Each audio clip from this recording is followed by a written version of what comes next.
8 তাৰিখৰ পৰাই হাজবেণ্ডসকলে খবৰ লয়, এই মোবাইল অন ৰাখিবি দেই, মেছেজ আহি যাব। হয় নে নহয়? এতিয়াতো 20 তাৰিখে আহিব, 15 তাৰিখ মানৰ পৰাই সোধা পোছা আৰম্ভ হৈ যাব। আৰু 20 তাৰিখে যদি ভুলতে কাৰোবাৰ একাউণ্টত নোসোমায়, ইজনে সিজনক ফোন কৰা আৰম্ভ হৈ যাব, তই পালি নে নাই, মইতো পালো, মোৰ তাত অহাই নাই দেখোন। কেতিয়াবা বিশ্বতে নাহে, ষ্টেট বেংকত যাৰ একাউণ্ট থাকে লগে লগে আহে, বাকী বেংকত যাৰ একাউণ্ট থাকে 21-22 তাৰিখে সোমাই যায়। সেইকাৰণে 2 দিন আপোনালোকে টেনশ্যন নল'ব। আৰু আজি যে মই 2000 দিলো, ফটাফট ফৰ্ম ফিল আপ কৰি দিব, যাতে তেওঁলোকেও 20 তাৰিখে 8000 টকা পাব পাৰে।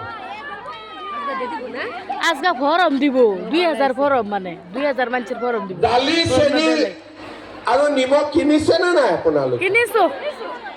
কোনে কোনে কিনিছে হাত ডাঙক? চবে কিনিছে। এইবাৰ মই লখিমপুৰত চাইছো, আমাৰ 32,000 মহিলাই অৰুণোদয় পাইছে। 6,335 গৰাকী ছাত্ৰীয়ে নিযুত মইনা পাইছে, আৰু 53,000 পৰিয়ালে বিনামূলীয়া চাউল পাইছে। 100 টকাত দালি, নিমখ আৰু চেনি পাইছে। কংগ্ৰেছৰ দিনত কোনে কোনে অৰুণোদয় পাইছিল হাত ডাঙকচোন? কোনে কোনে পাইছিলে কংগ্ৰেছৰ দিনত অৰুণোদয়? কোনে কোনে নাই পোৱা হাত ডাঙক? নাই পোৱা। হাত নাডাঙা খিনিয়ে পাইছিলে কংগ্ৰেছৰ দিনত। ডাং না। তেতিয়াহ'লে পুৰা হাত ডাঙক যোনে যোনে পোৱা নাই। কংগ্ৰেছৰ দিনত লাখপতি বাইদেউৰ টকা 10,000 কোনে কোনে পাইছিল হাত ডাঙক? নাই পোৱা। কংগ্ৰেছৰ দিনত বিনামূলীয়া চাউল কোনে কোনে পাইছিল হাত ডাঙক? কংগ্ৰেছৰ দিনত 100 টকা দালি, চেনি, চাউল কোনে কোনে পাইছিল হাত ডাঙক? নাই পোৱা। এই যে মানুহবিলাকে 2-এজনে কংগ্ৰেছক ভোট দিয়ে, কি পাই পেলাই ভোট দিয়ে? কিবা এটাতো পাব লাগিব। কি পাইছিলে? একো নাপালে কেনেকে হ'ব? ভোট দিছোতো, কিবা এটাতো পাব লাগিব। জিচিবি খান্দি দিব। কি পাইছিলে? লুঙি, ধুতি, সূতা, কম্বল। মনে রাখছি। হয়নে? এতিয়া কি পাওঁ? লাখপতি দিদি, অৰুণোদয়, বিনামূলীয়া চাউল, 100 টকাত চেনি, দালি, নিমখ, ছোৱালীৰ পঢ়াৰ খৰচ 1 তাৰিখৰ পৰা ল'ৰাবিলাকৰ পঢ়াৰ খৰচ পাব। ভাল হ'বনে বেয়া হ'ব? আপোনালোকৰ চিন্তা তেতিয়া ক'ত থাকিব? নাথাকে। মিঠাতেলত থাকিব বাইদেউ। আপোনাৰ কাৰণে মিঠাতেল 1 লিটাৰ যোগ কৰি দিম। মই ভাবো চাউলটো যদি বিনামূলীয়া, একচুৱেলি চেনি, দালি, মিঠাতেল এইখিনিও বিনামূলীয়া হৈ গ'লে ভাল। হয়। ভাল হ'বনে বেয়া হ'ব? ভাল হ'ব। যদি আপোনালোকে এইবাৰ আকৌ আমাৰ বিজেপিৰ চৰকাৰ আনি দিয়ে, দালি, চেনি, চাউল আৰু নিমখ বিনা পইচাত পাই যাব। হ'ব? বিজেপি ভোট দিব নে নিদিব? দিব লাগিব। কোনে কোনে নিদিয়ে হাত ডাঙক?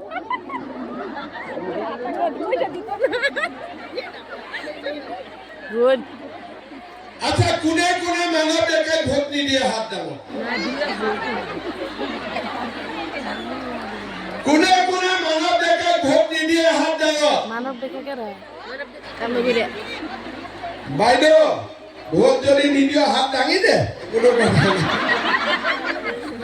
ঠিক আছে, মানৱ ডেকাই কাৰ কাৰ ভোট দিব ইচ্ছা আছে? বাপৰে, অৰুণোদয় নোপোৱাবিলাকেও হাত দাঙিছে দেই। কিন্তু হ'ব, ঠিক আছে। এইবাৰ আপোনালোকে বিজেপিৰ চৰকাৰ আনি দিয়ক। 25,000 50,000টো হ'বই। বিনামূলীয়াকৈ দালি, চেনি, নিমখো পাই যাব। বাইদেৱে কৈছে মিঠাতেলটো যোগ কৰি দিম। হ'ব, হ'ব। আপোনালোকে চাওক বিজেপিয়ে আপোনালোকৰ কাৰণে কি কৰিছে। টকাটো ডাঙৰ কথা নহয়, আটাইতকৈ ডাঙৰ কথা মানুহৰ জীৱনত সন্মান। হয়, যেতিয়াৰ পৰা ঠিকই কৈছে। মহিলাসকলে অৰুণোদয় সন্মান নাই পাইছে, বেছি বড়, ঠিকই কৈছে। ঘৰত আমাৰ সন্মান বাঢ়িছে। বাঢ়িছে নে নাই? আজি আপোনালোকে চাওক, ৰাতিপুৱা 5টাতে আহিছে, ঘৰত খোৱাও নাই, কিন্তু হাজবেণ্ডে মানাও কৰা নাই। বেলেগ জেগাত গ'লে মানা কৰিলেহেঁতেন, কৰিলা ৰাতিপুৱা হয়, ডেফিনেটলি কৰিলেহেঁতেন নাই। কৰিলা হয়। আজি মামাৰ মিটিঙত আহিছে, কোনো সমস্যা নাই, যা। যা, পইচা দিবি কালি।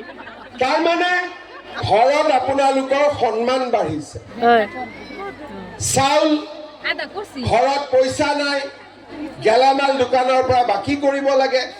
সময়ত পইচাটো ঘূৰাই নিদিলে কিট কিট কাট কাট কৰি থাকে। ঠিকই। ঘৰত অতিথি আহিলে বহালো, চাহ খুৱাব লাগে। ভিতৰত গৈ দেখিলো বৈয়ামত চেনি নাই, আকৌ বাতিটো লৈ কাৰোবাৰ ঘৰত যাব লাগে। হয়নে নহয়? ছোৱালীটোক এডমিশ্যন দিব লাগে, 70 টকা ধাৰ ল'ব লাগে। পৰীক্ষাৰ ফিজ দিব লাগে, 70 টকা ধাৰ ল'ব লাগে। ঠিকই কৈছে।